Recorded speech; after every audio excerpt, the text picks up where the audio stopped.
पहले आप यूपी विधानसभा का ये दृश्य देखिए। मान्यवर किसी विधायक ने होली से पहले विधानसभा में रंगोली बनाने की कोशिश करी है। हमारे विधानसभा के इस हॉल में किसी माननीय सदस्य ने पान मसाला खाकर अपने वहीं पर सेवाएं दे दी थी। जब किसी देश के नेता खुद इस तरह हो तो उस देश की जनता का इस तरह का होना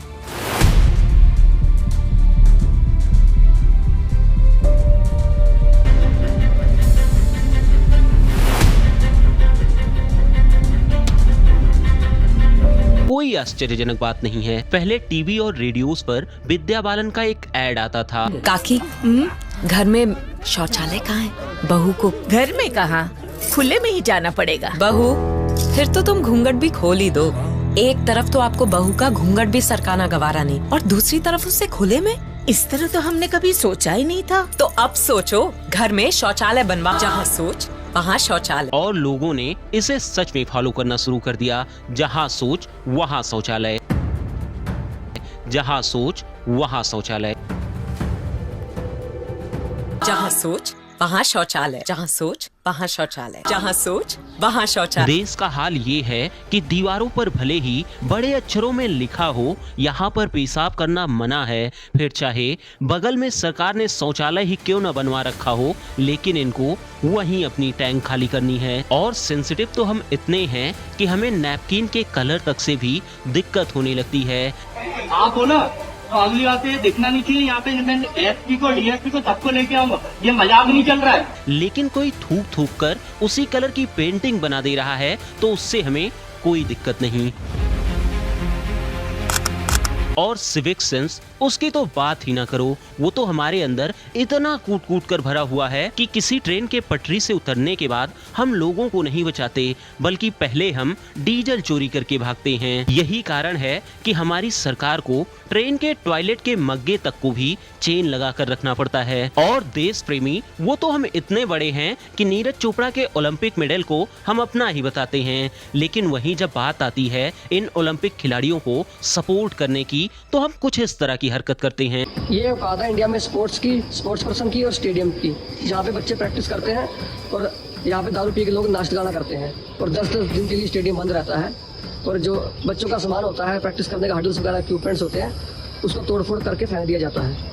और 4 साल बाद जो सोशल मीडिया पे विद्वान है उनको याद आएगा कि ओलंपिक्स भी कुछ होता है, इंडिया के मेडल क्यों नहीं आते, इतनी पॉपुलेशन है। अब देखिए, अगर हम सिविक सेंस को डिफाइन करने जाएंगे तो हमें गोल गोल घूमती तमाम डेफिनेशंस मिलेंगी जो हम स्कूल कॉलेजेस से पढ़ते आ रहे हैं, जिसका मुख्य सार यही है कि हमें एक सोसाइटी में बिहेव कैसे करना चाहिए for wellbeing of society. But अब हम इंडियंस के लिए ज्यादा जरूरी ये हो गया है कि पहले हम ये सीखें कि हमें किस तरह से तो बिल्कुल नहीं बिहेव करना जिससे सोसाइटी पर थोड़ा सा तो उपकार हो जाए, जिसमें पहले नंबर पर आती है साफ सफाई, जिससे हमारा कोई दूर दूर तक वास्ता नहीं है। कोई कहीं भी कूड़ा फेंक रहा है, फिर चाहे वो पब्लिक प्लेस हो या टूरिस्ट डेस्टिनेशन, और अगर आप थोड़ा रिस्पॉन्सिबल होकर कह देते हैं कि यहाँ कूड़ा मत फेंको तो कुछ इस तरह का सुनने को भी मिलता है।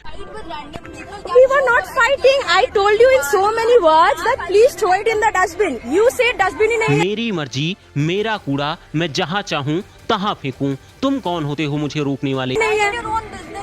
You mind your this is your business. You are supposed to keep this place clean. Yeah, but you didn't. You threw it outside on purpose. और भाई साहब, पान मसाला खाकर थूकना, फिर चाहे वो ट्रेन या मेट्रोस में हो। तो दोस्तों, ये है न्यू दिल्ली रेलवे स्टेशन को न्यू दिल्ली मेट्रो स्टेशन से कनेक्ट करने वाला फुट ओवर ब्रिज। बहुत ही प्यारा इसे बनाया गया है और ऊपर से देखोगे आपको बहुत ही अच्छा दिखेगा, साफ सुथरा दिखेगा। बट यहाँ पे ना कुछ सच्चाई है इसकी, वो मैं दिखाता हूँ। अब गवर्नमेंट ने यहाँ पे फैसिलिटीज़ तो दे दी, पर लोगों ने देखो यहाँ पे क्या हालत की है इसकी, देखिए। और नीचे देखो कैसे गंदा फैला रखा है। या प्लेन्स में हो, सड़क या दीवारों पर हो, या फिर विधानसभा के अंदर ही क्यों ना हो, ये हमारा ट्रेडमार्क बन चुका है कि हम पान मसाला खाएंगे, थूकेंगे, पेंटिंग बनाएंगे। साफ सफाई से हमारा क्या वास्ता, हमें क्या मतलब, सरकार साफ कराए, हम तो सिर्फ थूकेंगे। इंडियन गवर्नमेंट हर साल 12,000 करोड़ रुपए खर्च कर रही है पान मसाला के दाग साफ कराने के लिए, लेकिन यहाँ आप सरकार को इतना भोला भी मत समझिए। यही सरकारें पान मसाला चबाने से से होने वाली बीमारियों और फैलने वाली गंदगियों से भली भांति वाकिफ हैं, लेकिन ये उसके प्रमोशन पर किसी तरह की रिस्ट्रिक्शंस नहीं लगाती, बल्कि उसे और प्रमोट ही होने देती हैं, क्योंकि पीछे से जो मोटा पैसा आ रहा होता है टैक्स के रूप में इन पान मसाला कंपनी से। और अगर बात सिविक सेंस की चल ही रही है तो थोड़ी बात ड्राइविंग सेंस की भी कर लेते हैं, जहां कोई भी किसी भी डायरेक्शन से उड़ता चला आ रहा है, ट्रैफिक रूल जैसी कोई चीज होती है ये कोई मानने को ही तैयार नहीं है। हॉर्न्स तो हम ऐसे बजाते हैं जैसे घर में बैठकर पियानो बजा रहे हों। ओवर स्पीडिंग तो हमारे लिए आम बात है। जैसे आप इनको देखिए, आपके सो कॉल्ड इन्फ्लुएंसर रजत दलाल, जो इतनी बिजी रोड पे 100+ की स्पीड पे ड्राइविंग करते हुए एक बाइकर को ठोक देता है और फिर भी नहीं रुकता, साथ में ये कहता है कि ये तो रोज का काम है, रोज का यही काम है। और फिर हमारे so called reality shows like big boss इन्हें एज अ कंटेस्टेंट बुलाते हैं, जिससे हमारे यूथ मोटिवेट हो सकें, इनसे प्रेरणा ले सकें। यूथ से याद आया, आजकल हमारे देश के कुछ यूथ्स के लिए पब्लिक ट्रांसपोर्ट में स्मोक करना, ड्रिंक करना, गंदी गंदी गालियां देना, ये सब कुछ फैशन बनता चला जा रहा है। रात के 1 बज रहे हैं, मेरे जस्ट पास में 3 लोग अपनी बोगी में बैठ करके दारू पी रहे हैं और गंदा गंदा अब्यूज कर रहे हैं, बहुत गंदा गंदा बोल रहे हैं। वो दारू का बोतल पड़ा है, इनके पास में कोई वेपन हो, ये कुछ कर ले, मेरे को अटैक कर दे।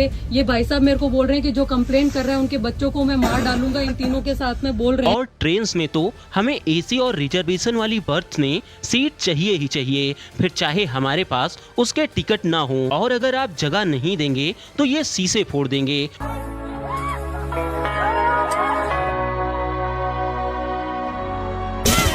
लोगों पर पानी फेंकेंगे,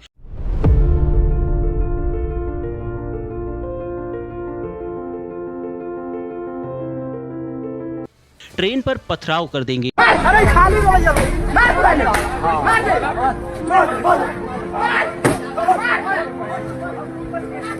कि सीट भले तुमने बुक कराई हो, लेकिन ट्रेन तो इनके बाप की है। बाप से फिर एक चीज याद आ गई, अगर कोई गोरी चमड़ी वाला फॉरेनर अपने देश में आ जाए तो हम लोग उसको अपना बाप ही बना लेते हैं।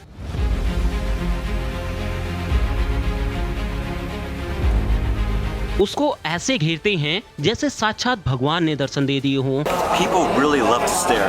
They just watch and they track you, they track every move. और मौका मिलते ही हम उन्हें फील करवा देते हैं कि क्यों उन्हें हमारे देश नहीं आना चाहिए। So I'm in a train in India and this annoying guy is taking pictures of me and being annoying all the time in a very rude way. So I was thinking to do the same.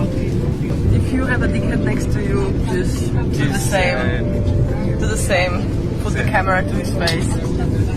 इसीलिए मैं कह रहा हूँ कि ये समझने से पहले कि हमें सिविक सेंस डेवलप करने के लिए क्या क्या करना चाहिए, उससे ज्यादा जरूरी है कि हम लोग एटलीस्ट कुछ पॉइंट तो दिमाग में रखें ही कि ये तो हमें नहीं ही करना है, जिससे हमारी सोसाइटी थोड़ी सी सिविलाइज्ड बनी रहे। और अगर आपको लग रहा है कि मैं सिर्फ देश के डार्कर साइड को ही हाईलाइट कर रहा हूँ, तो सिंपल सी बात है कि अगर हमारे यहाँ कोई समस्या है तो ये बहुत अच्छी बात होगी कि हम और आप उसको हाईलाइट करके खुद से ठीक करने की कोशिश करें, रेदर देन कि कोई रैंकिंग इंडेक्स या विदेशी मीडिया हमें जलील करे तभी हमारी 2-4 मिनट को आंखें खुलें। और एट द एंड यार ये देखो कि साफ सुथरी और सिविलाइज सोसाइटी होने से फायदा तो हम ही लोगों का है ना। इसलिए जितनी हमारे और आपके एंड से रिस्पॉन्सिबिलिटी बनती है एक सोसाइटी को सिविलाइज्ड बनाए रखने के लिए, उतनी तो हमें जरूर करनी चाहिए। और जो सरकार की रिस्पॉन्सिबिलिटी है, अगर उसको सरकार नहीं कर रही